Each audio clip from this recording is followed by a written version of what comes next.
Latest updates ఎప్పటికప్పుడు పొందడానికి big TV WhatsApp channel follow అవ్వండి. లింక్ డిస్క్రిప్షన్ లో ఉంది. సోషల్ మీడియాలో పోస్టులు పెట్టిన వాళ్ళు, తెర వెనక ఉండి పెట్టించిన వాళ్ళు, ఇలా అందరి బలతం పడుతున్నారు ఏపీ పోలీసులు. చిన్న పెద్ద తేడా లేదు. తేడాగా పోస్టులు పెట్టిన ఎవరైనా సరే బుక్ అవుతున్నారు. సజ్జల భార్గవ్, పోసాని ఆర్జీవి, శ్రీరెడ్డిపై ఇప్పటికే కంప్లైంట్లు వెలువెత్తాయి. కేసులు నమోదయ్యాయి కూడా. ఇందులో కొందరు క్షమాపణలు చెప్పినా ఉపయోగం లేకుండా పోయింది.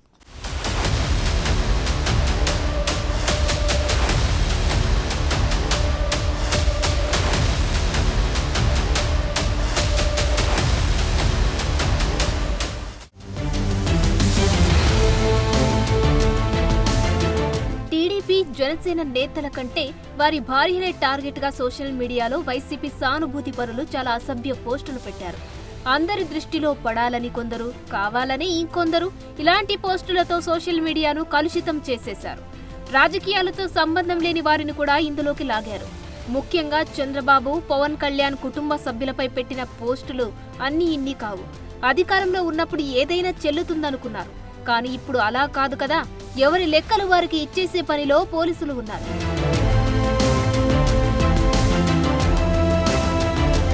సజ్జల భార్గవ్, పోసాని కృష్ణమురళి, రామ్ గోపాల్ వర్మ, యాంకర్ శ్యామల, యూట్యూబర్ శ్రీరెడ్డి, వర్రా రవీందర్ రెడ్డి, రాజశేఖర్ రెడ్డి ఇలాంటి వారి ఆట కట్టిస్తున్నారు.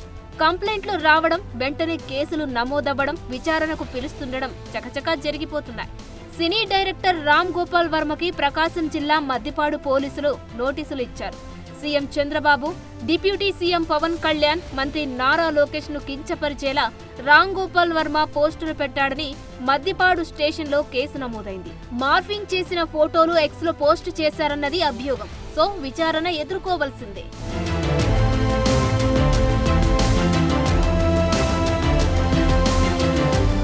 మరోవైపు డిప్యూటీ సీఎం పవన్ కళ్యాణ్, ఆయన కుటుంబీకులపై అనుచిత వ్యాఖ్యలు చేశారన్న అభియోగంపై పోసానిపై చర్యలు తీసుకోవాలని రాజమహేంద్రవరం జనసేన నాయకులు పోలీసులకు ఫిర్యాదు చేశారు. ఎస్పీని కలిసి కంప్లైంట్ ఇచ్చారు. గత ప్రభుత్వ హయాంలో పోసాని అనేకసార్లు పవన్తో పాటు జనసేన కార్యకర్తలపై సోషల్ మీడియాలో అసభ్య పదజాలంతో దూషించినా అప్పట్లో పోలీసులు చర్యలు తీసుకోలేదని, తాము కోర్టును ఆశ్రయించామని గుర్తు చేశారు. ఇక గతంలో చంద్రబాబు, లోకేష్, పవన్ కళ్యాణ్లపై ఘాటు కామెంట్లు చేసిన శ్రీరెడ్డి ఇప్పుడు పేరున అందరికీ క్షమాపణ అడుగుతున్నానంటూ వీడియో రిలీజ్ చేశారు. మీ పర్సనల్గా వెళ్ళడం, మీ పర్సనల్గా మీ కుటుంబ సభ్యులను తిట్టడం, ఒక పవన్ కళ్యాణ్ గారి దగ్గర నుంచి, అలాగే లోకేష్ గారి దగ్గర నుంచి వాళ్ళ కుటుంబ సభ్యులకి, అలాగే పవన్ కళ్యాణ్ గారి కుటుంబ సభ్యులకి, అలాగే మీ సోషల్ మీడియా వాళ్ళకి, మీ మీడియా వాళ్ళకి అందరికీ సారీ. మీరు కొట్టిన లాస్ట్కి చెప్పించుకునేది సారీ కోసమే కదా. అదేదో ముందే చెప్తే అయిపోతుంది కదా. చేయాల్సిందంతా చేసి సింపుల్ గా క్షమాపణలు చెబితే సరిపోతుందా అని టీడీపీ మహిళా నేతలు ప్రశ్నిస్తున్నారు. శ్రీరెడ్డిపై చర్యలు తీసుకోవాలని తెలుగు మహిళా సభ్యులు అనకాపల్లి పట్టణ పోలీస్ స్టేషన్లో ఫిర్యాదు చేశారు. శ్రీరెడ్డిపై చర్యలకు డిమాండ్ చేస్తూ రాష్ట్ర తెలుగు మహిళా ఉపాధ్యక్షురాలు కొణతల రత్నకుమారి సహా పలువురు కంప్లైంట్ ఇచ్చారు. దీంతో కేసు కూడా నమోదైంది. ఒక మహిళ అయ్యి ఉండి ఇంత దారుణంగా మరి మాట్లాడుతున్నట్టు యావత్ మహిళలు కూడా సిగ్గుపడాలి. అంతే 5 సంవత్సరాలు చూసాం. ప్రతి మహిళగా కూడా ఒంట్లో రక్తం ఉడికిపోయింది. ఇవాళ మేమందరం కూడా రాష్ట్రంలో ఉన్న మహిళలందరం కూడా ప్రతి నియోజకవర్గం నుంచి కూడా ఇవాళ అందరం కూడా కేసులు పెట్టడం జరిగింది. దీనిని వెంటనే పోలీసులు ఈ కేసుపై వెంటనే విచారణ జరిపించి వెంటనే ఆమెను అరెస్ట్ చేయాలని చెప్పేసి, ఇలా సోషల్ మీడియాలో ఇంకెప్పుడు కూడా ఎవరు ఇలాంటి మాటలు మాట్లాడకుండా మళ్ళీ ఇది రిపీట్ అవ్వకుండా ఇది అందరికీ ఒక గుణపాఠం కావాలి. అందుకని చెప్పేసి మేము అందరం కూడా కేసు ఫైల్ చేయడం జరిగింది. గత 5 ఏళ్లు సోషల్ మీడియా వేదికగా ఇష్టం వచ్చినట్లు పోస్టింగ్లు పెట్టి ఇప్పుడు సానుభూతి కోసం డ్రామాలు ఎందుకని మంత్రి కొల్లు రవీంద్ర ప్రశ్నించారు.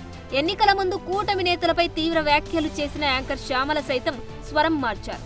తెలిసో తెలియకో తప్పు చేశాం, క్షమించండి అని అంటున్నారు.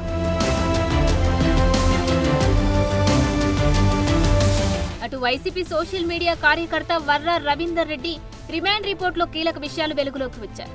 ఐపాక్ టీం కంటెంట్ ఇస్తే ఫేస్బుక్ లో పోస్టు చేసేవాళ్లమని, వైసీపీకి వ్యతిరేకంగా మాట్లాడే వారిని లక్ష్యంగా చేసుకుని నాయకులు, వారి కుటుంబ సభ్యులపై పోస్టులు పెట్టామని వాంగ్మూలం ఇచ్చారు. YCP social media convenor Vivek Reddy సూచనలతోనే పోస్టులు పెట్టామని, సజ్జల భార్గవ్ రెడ్డి బాధ్యత తీసుకున్నాక మరింత రెచ్చిపోయారని పోలీసులు రిమాండ్ రిపోర్ట్లో పేర్కొన్నారు. ఈ క్రమంలోనే షర్మిల, సునీత, విజయమ్మ పైన అసభ్యకర పోస్టులు పెట్టినట్లు గుర్తించారు. వర్రాపై 26 కేసులు నమోదయ్యాయి. సొంత చెల్లిని, తల్లిని, సొంత చిన్నాన బిడ్డను, వీళ్ళందరినీ మా అందరినీ ఎట్లా పడితే అట్లా మాట్లాడమని ఒక రకంగా ప్రోత్సహించింది జగన్మోహన్ రెడ్డి గారి. ఒక్కసారైనా నిలబడి ఇది అన్యాయము, ఇలా చేయటానికి వీల్లేదు అని ఒక్కసారైనా జగన్మోహన్ రెడ్డి గారు నోరు విప్పుకుంటే ఇది ఆగేది. కానీ అసెంబ్లీలో జగన్మోహన్ రెడ్డి గారు నోరు విప్పలేదు. సోషల్ మీడియాలో ఇంత నీచంగా వ్యవహరిస్తున్న వాళ్ళ మీద కూడా జగన్మోహన్ రెడ్డి గారు నోరు విప్పలేదు. సోషల్ మీడియాలో మా గురించి ఎన్నో అబద్ధాలు చెప్పారు, అక్రమ సంబంధాలను అంటగట్టారు, నీచంగా అవమానించారు, తిట్టారు, బూతులు కూడా మాట్లాడారు. సోషల్ మీడియాలో అసభ్య పోస్టుల వ్యవహారం రచ్చకెక్కేసరికి YCP social media in-charge Sajjala Bhargav Reddy arrest నుంచి రక్షణ కల్పించాలంటూ కోర్టులో పిటిషన్ దాఖలు చేశారు. అటు కడపలో అట్రాసిటీ కేసు కూడా నమోదైంది. దీంతో వైఎస్ఆర్ జిల్లా పోలీసులు లుకౌట్ నోటీసులు జారీ చేశారు. సో ఇన్నాళ్లు తప్పు చేసిన వాళ్లను చట్టం ముందు నిలబెడుతున్నారు.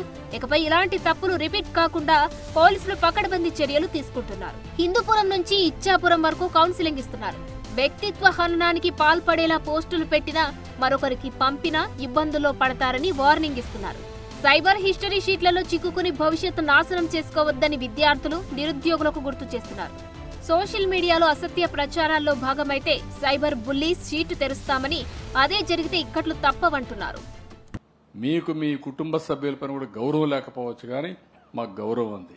మీ తల్లైనా చెల్లైనా మీకు గౌరవం లేకపోవచ్చు.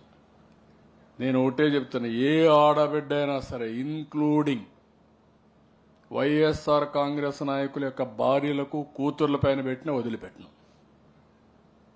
I'm very clear. సభ్యత, సంస్కారాన్ని వదిలిపెట్టద్దండి. మనుషులుగా ఉండండి, మృగాలుగా తయారు కావద్దండి. మృగాలుగా ఉంటే మృగాలను ఏ విధంగా ట్రీట్ చేయాలో అదే విధంగా ట్రీట్ చేస్తాం.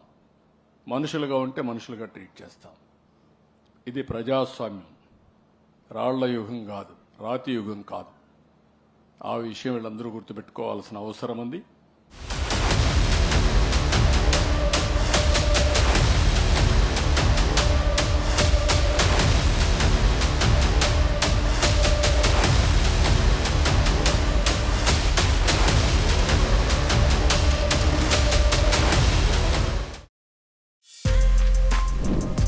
For more videos like this, subscribe Big TV channel.